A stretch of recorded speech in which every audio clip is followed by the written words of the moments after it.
Então, nós temos aqui pessoas casadas, solteiras, jovens, adolescentes, pré-adolescentes. Ainda bem que não temos crianças, né?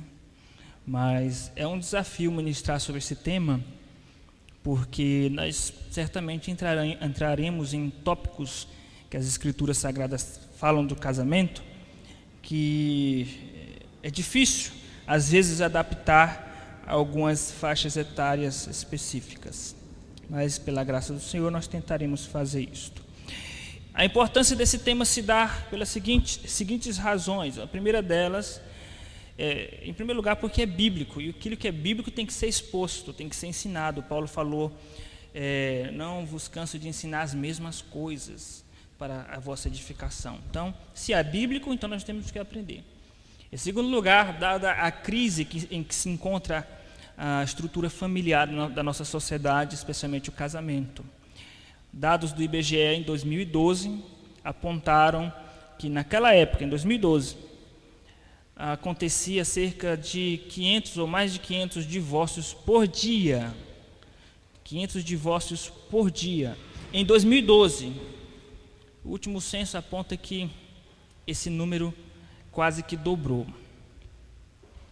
Infelizmente, isso tem atingido os evangélicos, de várias denominações, tá? E não só divórcios tão somente, mas coisas como adultério tem crescido no meio, inclusive, do povo de Deus, né? A família tem sido atingida e bombardeada por vários tipos de desvios que tem de fato, atrapalhado o crescimento da família, inclusive no seio da igreja, tá? E nós iremos abordar algumas questões sobre isso. Mas perceba que a quantidade de famílias que estão sendo cada vez mais destruídas é muito grande. Isso nós percebemos através desses meios informativos, mas nós presenciamos isso na igreja, né? Quer dizer, cada vez mais a gente ouve de casais que estão se separando na igreja, não é? Adolescentes que se perdem no mundo das drogas. O que é isso? É sinal de uma família desestruturada, não é? E crianças crescem na igreja, quando chega na fase jovem, o adolescente se desvia. Se você for analisar a fundo, é um lar desestruturado, tá? E esse lar desestruturado começa com um casamento desestruturado.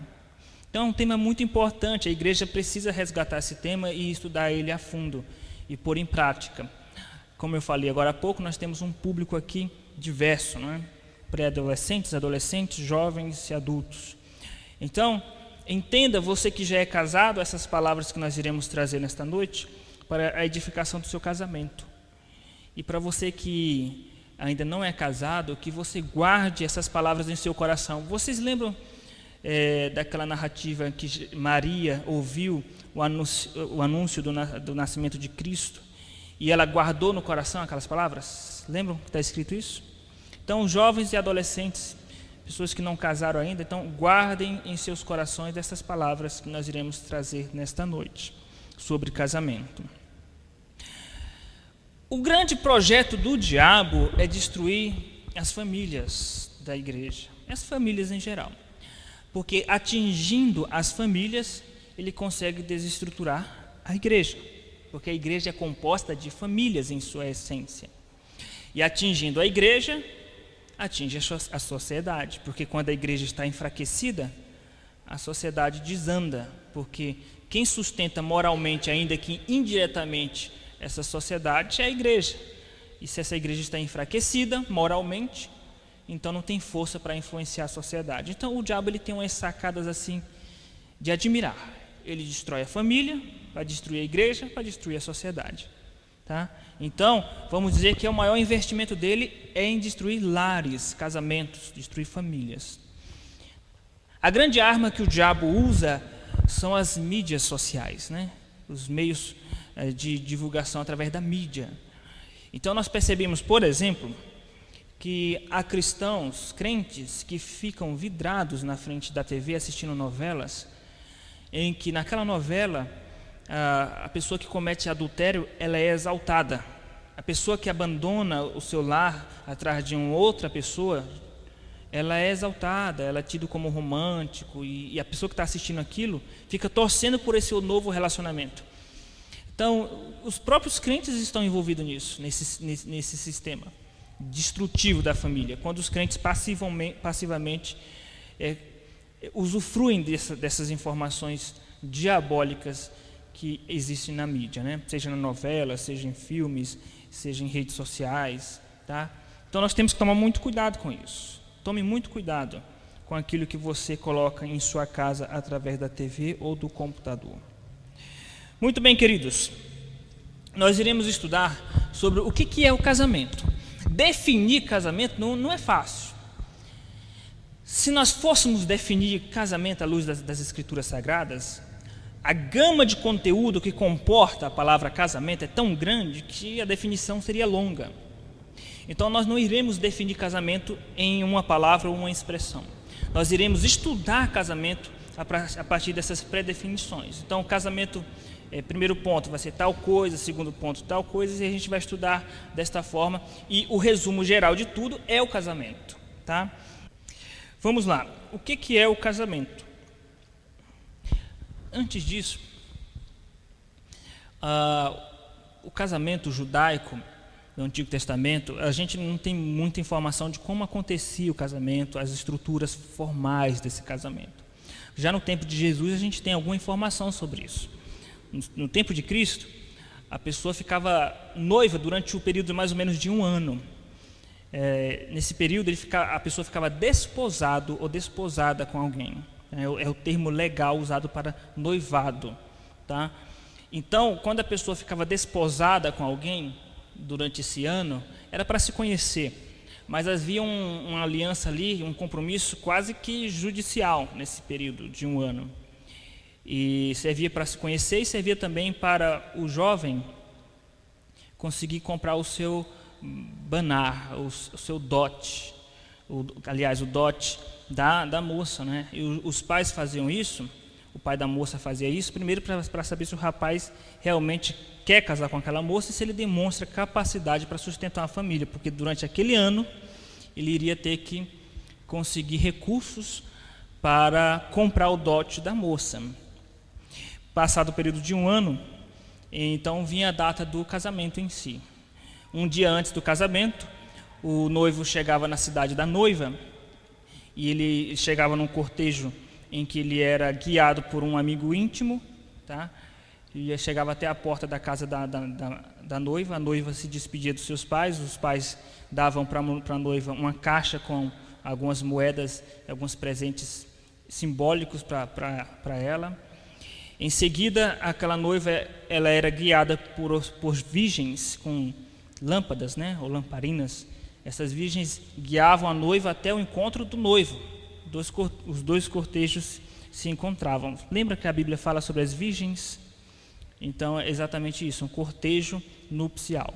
E aí os dois juntos, com as suas famílias, iam seguindo o cortejo até a casa do noivo. E aí acontecia uma festa que durava dias. E depois de findar essa festa, acontecia então o matrimônio. Eles contraíam o matrimônio em si. Bom, era assim que acontecia o matrimônio naquele tempo de Cristo. Agora nós veremos de forma mais direta princípios que caracterizam o casamento à luz da Bíblia, tá? Em primeiro lugar, o que significa casamento? Em primeiro lugar, o casamento ele é um compromisso, tá? Teocêntrico. É um compromisso que tem Deus como centro. Isso porque o casamento não foi criado pelo homem. O casamento foi criado por Deus. Lembra que Jesus disse o que Deus uniu? Então, quem uniu foi Deus. Observe Gênesis capítulo 1, versículo 28. Alguém lê, por gentileza, Gênesis 1, 28.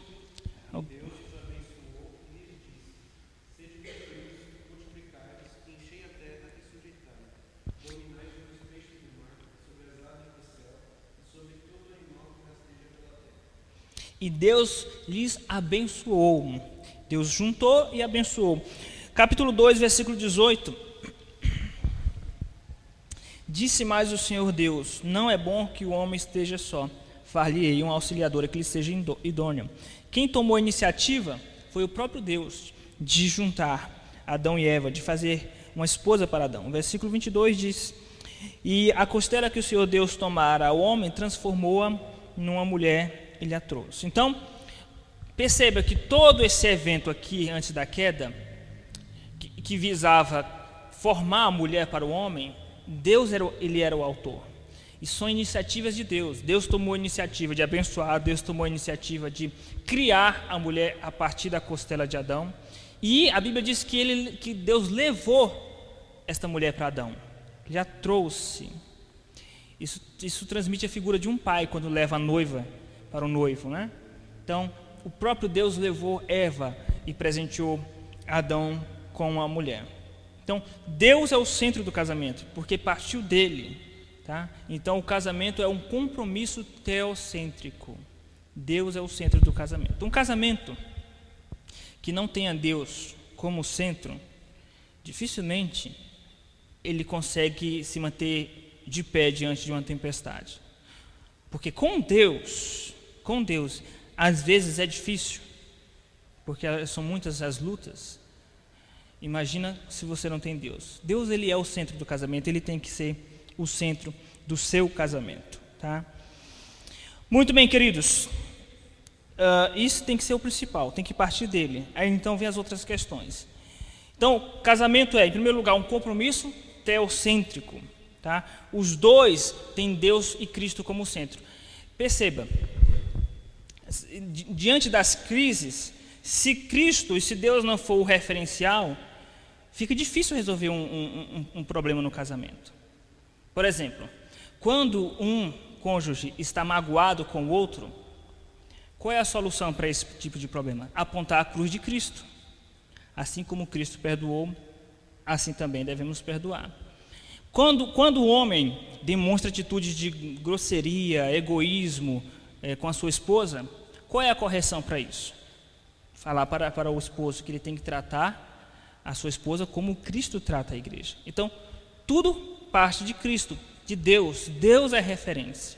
Se não for assim, não se sustenta. Não se sustenta. Muito bem. Segundo lugar, casamento é um compromisso familiar. Capítulo 1, versículo 27.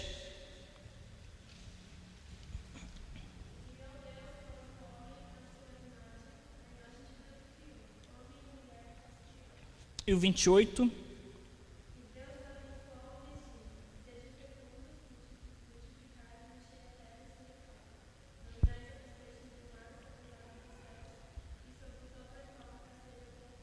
Muito bem. Onde está a bênção aí? Deus os abençoa, lhes diz: sede fecundos. Casamento, ele é um compromisso teocêntrico, tem Deus como centro. Casamento é um compromisso familiar. Quando Deus instituiu o casamento, ele visava a multiplicação do gênero humano sobre a terra. E não é apenas reprodução humana, é o contexto de compromisso familiar. Porque Deus não quer apenas que... Se fosse só apenas a reprodução humana, não precisava casar. Um dia se reproduzia com um, reproduzia com outro, assim, como animais. Mas Deus não quer que nós vivamos como animais. Deus, ele instituiu a família, com um dos objetivos, procriação. Aí você diz, mas isso é óbvio, deveria ser. Mas vocês já perceberam que até mesmo os cristãos estão com medo de ter mais filhos? Os que resolvem ter filhos querem ter no máximo 1, 2. Por quê? Mas as coisas hoje são mais difíceis, né? A vida hoje é mais difícil de criar filhos. É interessante que hoje a gente tem tudo fácil, né? Celular, carro, tudo é muito fácil de se conseguir. Mas o argumento nosso é que hoje as coisas são difíceis. Difícil é quando uma família, há 100 anos, 50 anos atrás, que morava no interior, que não tinha hospital, não tinha plano de saúde, não tinha carro, alguém ficava doente, carregava a pessoa na rede até a cidade mais próxima. Aquele tempo era difícil. Quantos filhos as pessoas tinham? 10, 8, por aí vai.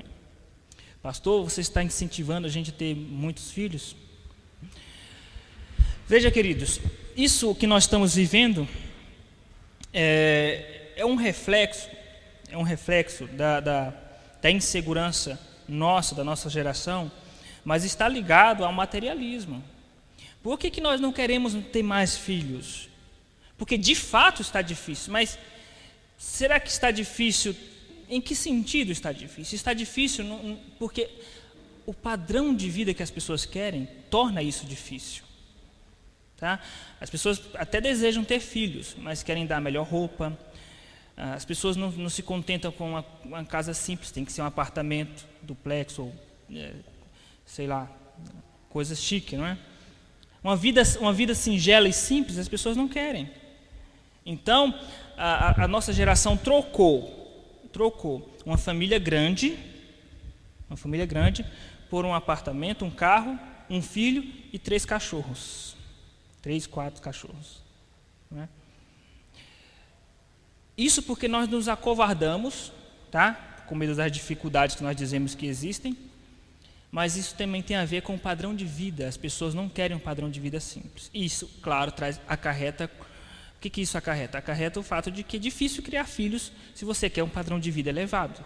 É difícil criar filhos, de fato é difícil. Por outro lado, nós temos, por exemplo, os muçulmanos. Eles não estão nem aí. 12, 15, 20 filhos, é ou não é? Eles são assim. Mas eles ainda trazem alguma herança no Oriente Médio dessa questão de estrutura familiar. E quando eu falo que nós nos acovardamos no sentido de ter mais filhos, nós estamos tão acostumados e tão bombardeados com a mídia nos dando ordens, e nós como pequenos escravos obedecemos, dizendo, olha, tem que ter no máximo 2. E quando eu falo que nós nos acovardamos sobre isso, isso pode até causar algum frio na espinha de alguns, né? Pastor, que absurdo, você está falando que Deus quer que nós tenhamos mais filhos.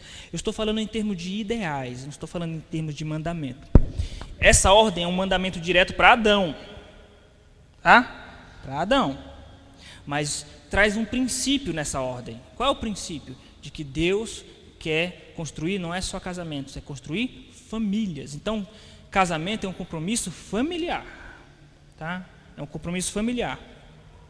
E infelizmente, nossa geração se entregou a esses rudimentos mundanos que priorizam os bens do que ter filhos. Prioriza bens materiais do que ter filhos. E quando você prioriza os bens materiais, a questão social, de fato vai ficar difícil ter filhos. Muito bem. Nesse sentido, nós percebemos que a Bíblia aponta que o compromisso que Deus quer não é só o compromisso individual, o compromisso com o esposo ou com a esposa, é o compromisso com a casa. E aí você percebe no Antigo Testamento e no Novo Testamento esse tipo de estrutura. Por exemplo, Josué, ele não falou assim, eu servirei ao Senhor e vou consultar minha esposa se ela quer servir. Eu vou servir ao Senhor e vou consultar meus filhos se eles querem servir. Não, ele disse o seguinte, eu e minha casa serviremos ao Senhor. Tá? E você percebe no Novo Testamento, quando os apóstolos chegavam em algumas casas e pregavam o Evangelho, o texto diz, fulano de tal e toda a sua casa. Tá? Porque até no Novo Testamento ainda se herdou essa estrutura de compromisso familiar, é a família. E Deus, Ele quer restaurar e abençoar a família. Tá? Isso é difícil de entender para uma geração egoísta como a nossa, que a gente só pensa em si, não é? Eu cuido da minha vida com Deus, minha esposa, ela que se vire com Deus. Não, Deus quer um compromisso com a família. Deus faz aliança com a família. Então, o que é o casamento? É um compromisso teocêntrico, um compromisso familiar e é um compromisso... as crianças não poderiam ouvir isso, né? É um compromisso sexual também, prazeroso também. Casamento é isso também.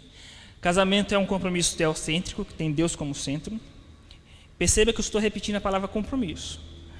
Casamento é um compromisso familiar, que Deus quer abençoar a família e tratar com a família.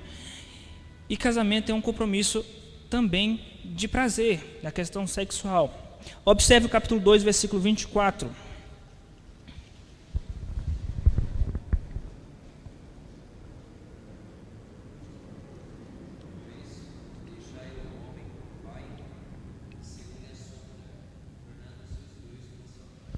Então, tornando-se os dois uma só carne, está falando da relação sexual.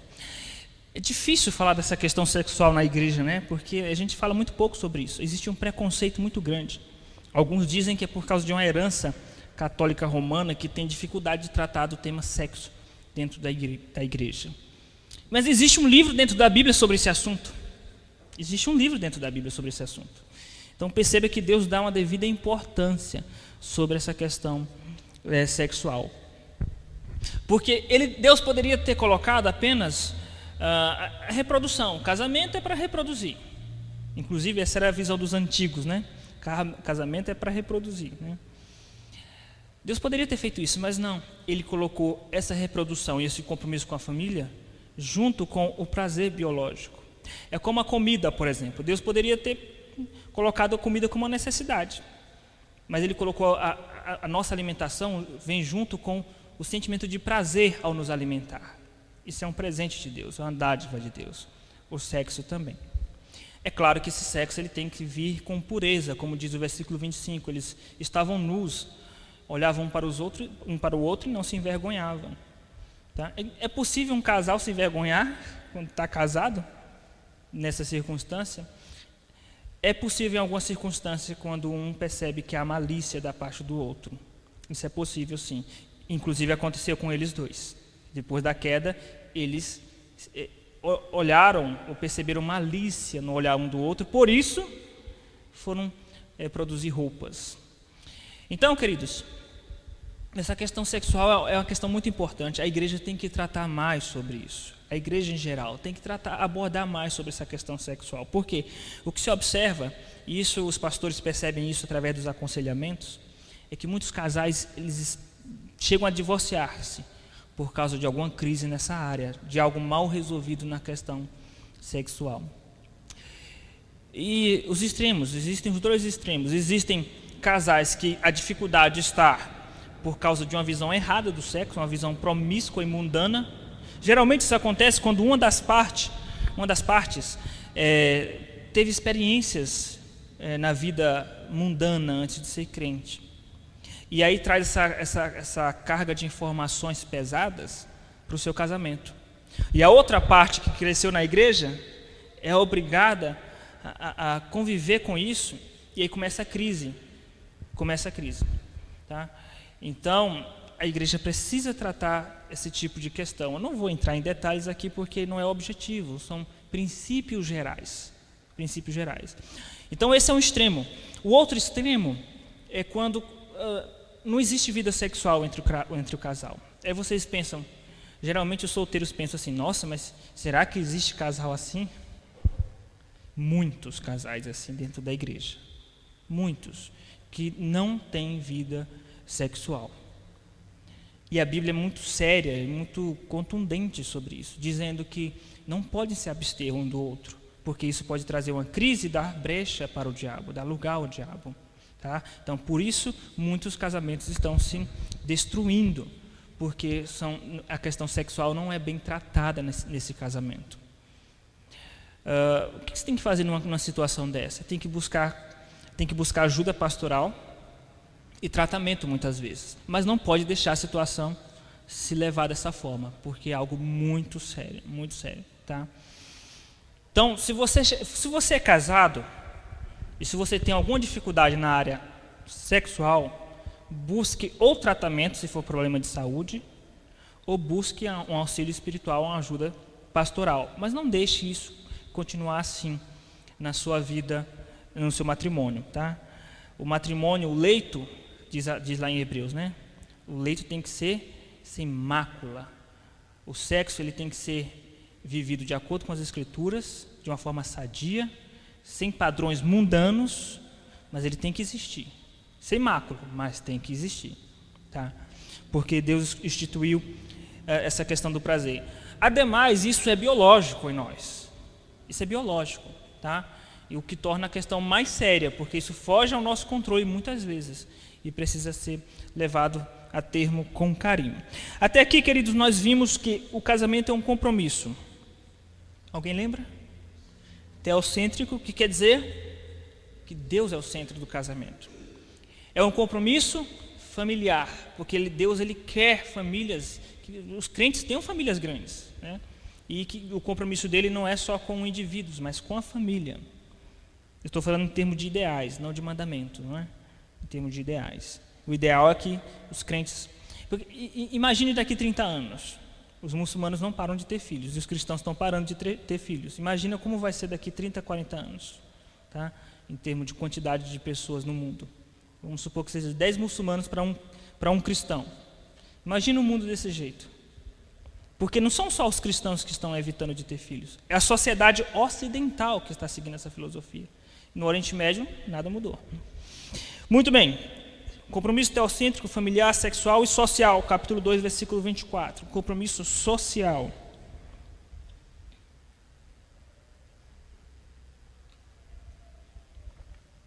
Por isso, deixa o homem, pai e mãe, e se une à sua mulher, tornando-se os dois uma só carne. Está implícito aqui um formalismo de transição de família para família, tá? Essa transição que acontece quando a moça ela deixa a casa dos pais para se unir ao seu esposo. Esse texto ele traz esse formalismo e trazendo como algo implícito o casamento em termos sociais.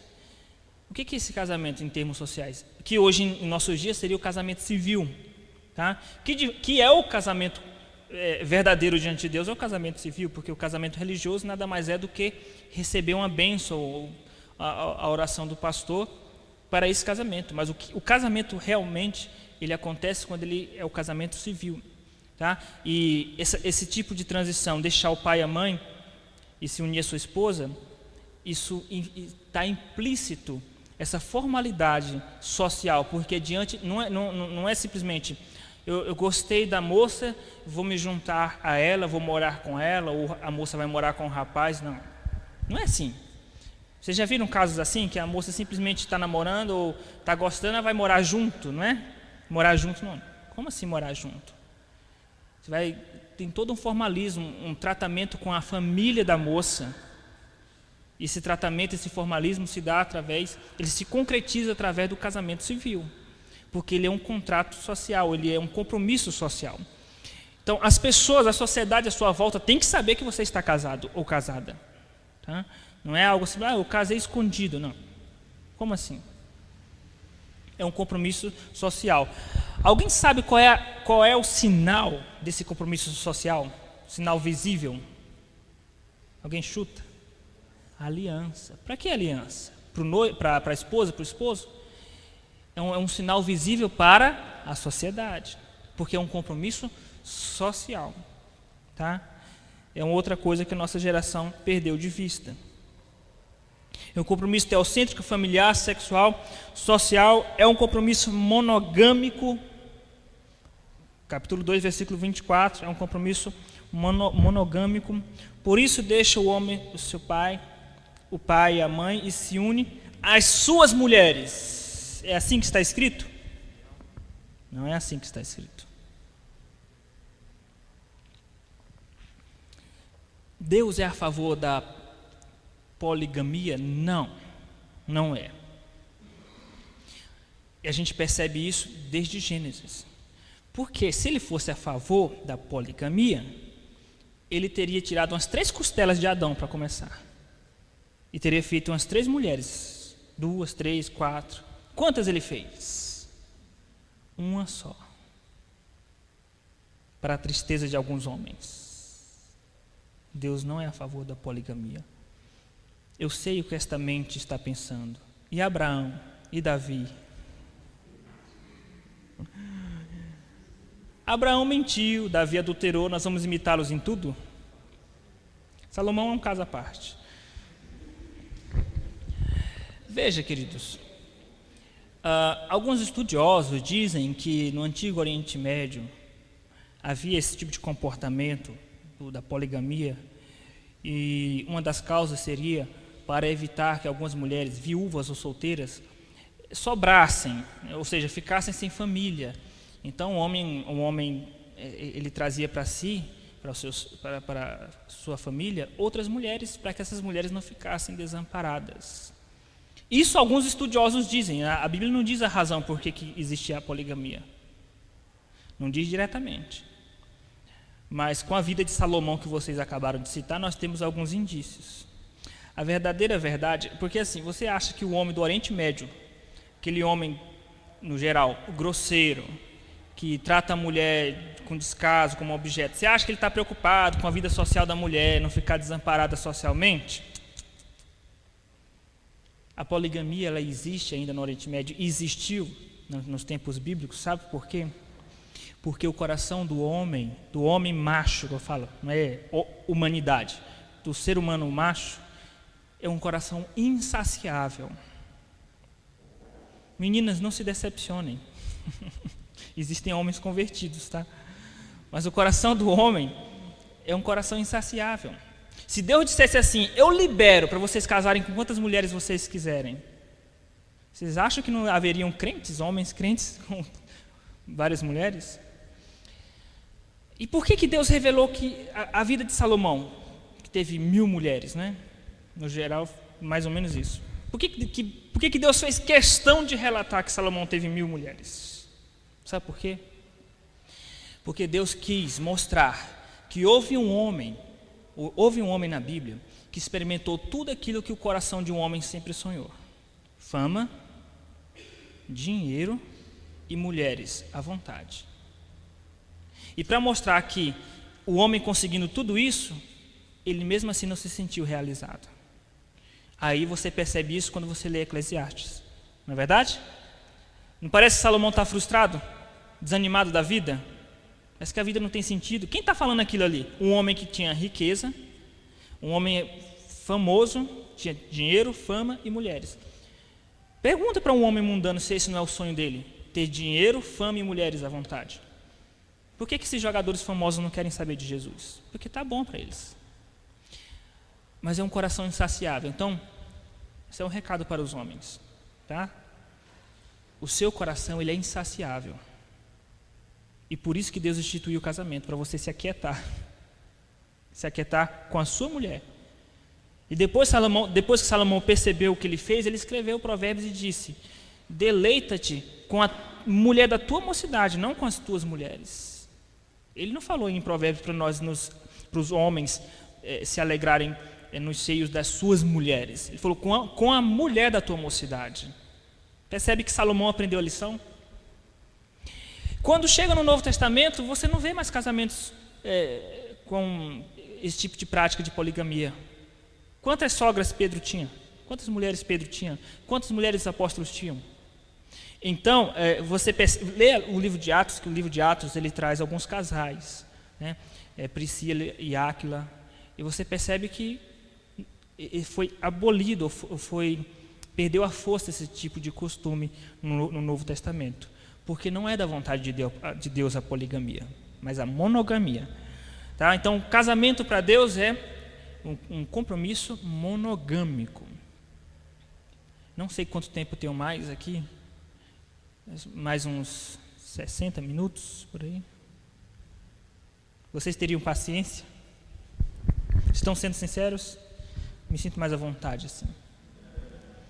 Então, casamento é um compromisso teocêntrico, familiar, é um compromisso sexual, é um compromisso monogâmico e é um compromisso heterossexual. Percebe que no versículo 24, Deus não fez um Ivo para Adão. Deus não fez o Ivo. Deus fez uma Eva. Não é verdade? Vou pensar num nome aqui equivalente para Adão. Deus não fez uma Adelaide para Eva, né? Fez um Adão, não uma Adelaide, sei lá. Não sei que nome se aproxima de Adão. Mas Deus não fez no mesmo sexo. Deus fez sexos diferentes. Sexo diferente. Então, no Éden, você já percebe esse princípio. A corrente dos homossexuais aí dizem que isso foi uma invenção de Moisés, da lei mosaica, que é uma lei que não olhava para a questão do amor, etc. Desde Gênesis, ficou claro que Deus fez homem e mulher. Essa é a estrutura familiar. Tá? Inclusive, se não fosse assim, a humanidade não teria se multiplicado, se não fosse assim. Tá? Então, biologicamente, geneticamente e biblicamente, é homem e mulher. É homem e mulher. Tá? Eu não vou me deter nesse assunto.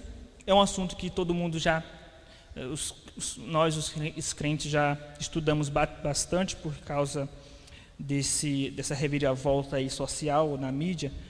Então a gente tem se aprofundado bastante nesse assunto, mas isso tem que ficar claro. Veja, nós os cristãos, nós temos que tomar muito cuidado. A gente às vezes é ingênuo e pensa que é um assunto tranquilo para a igreja, homossexualismo. Nem estou falando de como receber um homossexual na igreja, não estou falando disso. Como o assunto é família e casamento, eu estou falando de jovens, adolescentes e até crianças que podem ter algum tipo de comportamento estranho e a igreja não percebe isso e não trata isso. Porque tem grupos de adolescentes dentro das igrejas que têm comportamento homossexual. Tá? Meninas que se apaixonam pela outra, meninos que têm um costume homossexual com outro menino, e a igreja deixa passar, acha que isso não acontece no seio da igreja, mas acontece. E nós temos que tomar muito cuidado com isso. Isso é responsabilidade imediata dos pais e depois da igreja. Muito bem, meus irmãos. Então, teocêntrico, familiar, sexual, social, monogâmico, heterossexual e indissolúvel. Indissolúvel. Tornando-se os dois uma só carne. Esse compromisso de se tornar uma só carne significa que um pertence ao outro. É o que Paulo fala em 1 Coríntios capítulo 7. Que se você é casado, o seu corpo não te pertence mais. Pertence ao outro. Por isso que esse tipo de compromisso é um compromisso indissolúvel. O que Deus uniu, pronto. Não separe o homem. Deus não aceita que se separem. Não aceita. Em hipótese nenhuma. Existem alguns casos que Deus tolera. Não é que Ele incentiva. Não é que Ele quer que aconteça o divórcio, a separação. Ele tolera alguns casos. Tá? Quais os casos que Deus tolera? Só tem 2. Só 2, pastor, só. Depois você conversa com Deus se você achar que é pouco. Mas só tem 2. Adultério e abandono do lar pela outra parte, quando esta não é cristã. Quando Paulo fala, se o marido ímpio, incrédulo, abandonar a sua esposa, a irmã fica livre. Ou seja, ela pode contrair um novo casamento. E Jesus falou de uma forma clara e contundente que a única exceção para o divórcio que Deus abre de exceção é só no caso de infidelidade conjugal. Aí Jesus apertou demais, não foi? Ficou difícil. Quer dizer que se meu casamento estiver insuportável, eu tenho que aguentar? Sim, você é insuportável e Deus te aguenta. E o casamento ele é um reflexo da relação com Deus. A igreja é a noiva e Jesus é o noivo. E nós somos insuportável. E Deus nos aguenta. Um Deus santo tem que aguentar a gente insuportável. Bom, você deveria ter pensado melhor antes de casar. Ter conhecido melhor a pessoa. Agora que casou, acabou. Deus não admite o divórcio. Talvez essa seja a sua cruz até Jesus voltar, mas você tem que levar. O máximo que você pode fazer é dobrar o seu joelho e orar bastante para que Deus transforme o seu coração. Porque muitas vezes a gente acha que a dificuldade é o outro, mas somos nós. Né? Então, tome muito cuidado com isso. Vocês que são solteiros, que a grande maioria aqui é solteira, né? Pelo que eu estou vendo. A maioria é corintiano hoje, né? Solteiros. Se você é solteiro, então, não brinque com o casamento. Casamento, não olhe para o casamento como um conto de fadas. Eu sonho em casar, sonho em ter filhos, ter meu esposo, minha esposa. Pense em casamento com os pés no chão. Ore muito, peça bastante conselho e conheça bastante a pessoa com quem você está casando. Tá? Conheça bastante. Conheça a família da pessoa com quem você quer casar. Porque depois não adianta. E se for uma pessoa não crente? Bom, se você tem que pensar muito para casar com um crente, com um não crente, já sabe, né? Mas você tem liberdade de fazê-lo. Né? Se quiser casar com um não crente, você tem a liberdade, mas você não pode diante de Deus. mas você é um ser livre. Muito bem. Um compromisso teocêntrico familiar, monogâmico, heterossexual, social, sexual e um compromisso indissolúvel. Essa passagem que Jesus trata sobre o divórcio, ela veio à tona porque naquele tempo existia uma cultura machista que prejudicava bastante a mulher nesse sentido. Existiam duas escolas rabínicas nos tempos de Cristo sobre o divórcio, né? Uma era a escola do Rabino Shammai, e ele era mais flexível. Ele dizia que a mulher que pode haver um divórcio sim no casamento desde que haja infidelidade, né? E já existia uma outra escola, esqueci o nome do rabino agora, Hillel, muito bem, obrigado, Roseli. A escola de Hillel, ele é uma escola rígida no que diz respeito ao divórcio, que prejudicava a mulher, e dizia que se o homem não se agradasse da sua mulher, por qualquer motivo, ele tinha o direito de se divorciar da sua mulher, né? Repudiar a sua esposa. Se ela fez uma comida ruim, já iria repudiar a sua esposa. Então, havia muitas mulheres que passavam fome ou que iriam se prostituir porque perdia o lar, perdia a família, não tinha sustento, só era dona de casa, então era muito prejudicada. Então, Jesus veio para dificultar mesmo. O único caso que Deus tolera divórcio é no caso de adultério. Muito bem. Por último, o casamento é um compromisso de amor. Tá? E a gente percebe isso através de alguns princípios nesse texto. O compromisso é um compromisso de amor. A sociedade nos ensina indiretamente e às vezes diretamente que o casamento é uma autorrealização, é a concretização da sua felicidade. Você casa para ser feliz. Por que você quer casar? Porque aquela pessoa me faz feliz. Tá? Então o centro é sempre você. Por que você está com fulano de tal? É porque eu amo e ele me faz muito bem. Eu me sinto muito bem, eu me sinto bem perto dele. Ele me faz muito feliz, ela me faz feliz. Isso não é casamento. Casamento é quando você se une a uma pessoa para você fazer aquela pessoa feliz. Porque isso é amor. O amor não busca seus próprios interesses, mas a gente casa buscando nossos interesses. E essa mídia diabólica, que eu falo de boca cheia, que é diabólica mesmo, ela tem nos instruído, nos ensinado que nós devemos casar para buscar nossa felicidade. E a gente aprendeu a lição. A gente casa porque a gente quer ser feliz. E se você casa com esse pensamento, a outra pessoa é um mero objeto da sua satisfação. Só que esse objeto tem falhas e defeitos. E quando você casa, vai perceber que esse objeto não vai te satisfazer plenamente. Aí vem o divórcio. Aí você vai atrás de uma outra pessoa que te satisfaça. Casamento é um compromisso de amor. E um compromisso de amor é onde você constantemente busca a felicidade do outro. Para pessoas orgulhosas e egoístas como nós, isso é difícil, muito difícil. Mas isso é casamento. Está escrito em 1 Coríntios capítulo 13, o amor não busca seus próprios interesses. Um dia um rapaz veio conversar comigo falando da crise que estava tendo no casamento, e falando dos defeitos da esposa, falando das dificuldades, que a esposa não estava lhe agradando nessas áreas, naquela área.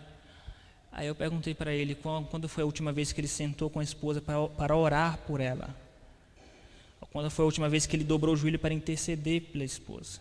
Aí ele baixou a cabeça e disse que não tem feito isso. Disse, então faça primeiro e depois você vem se queixar. Faça o seu papel. Se doe em amor. Depois que você fizer a sua parte, aí você vem se queixar. Se mesmo depois que você se doar em amor, a outra pessoa continuar com seus defeitos, aí você não vai agir pela justiça, você vai agir pela graça. E vai continuar se doando em amor, porque casamento é isso, é um compromisso de amor. Então, quem quer se casar, case-se com isso em mente. Você não vai casar para ser feliz, porque se Jesus não te faz feliz, não é um casamento que vai te fazer. Você não vai casar para satisfazer as suas frustrações emocionais. Eu quero um príncipe, uma princesa que esteja ao meu lado. Você vai casar para servir e para fazer alguém feliz. Coloque isso na sua mente. Eu não estou falando nenhuma bobagem, porque no dia do casamento é isso que você vai prometer. Você não vai prometer no casamento: eu prometo que vou fazer de tudo para outra pessoa me fazer feliz. Eu prometo ser fiel em tais circunstâncias. Os divórcios acontecem porque as pessoas casam usando o outro como objeto de satisfação. E a gente percebe a questão do amor aqui. Capítulo 2, versículo 18.